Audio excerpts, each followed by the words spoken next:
రా అంట పోతుంది ఆడిక పిలిచావా దాన్నా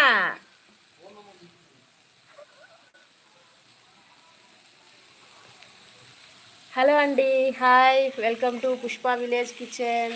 చికెన్ సమోసా చేస్తున్నామండి.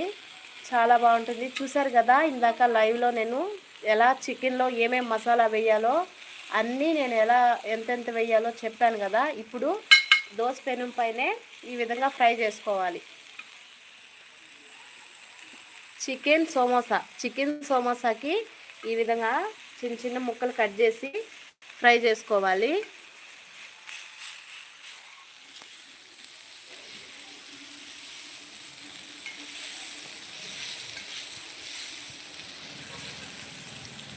చూసారా అండి, చికెన్ సమోసా చేస్తున్నాము.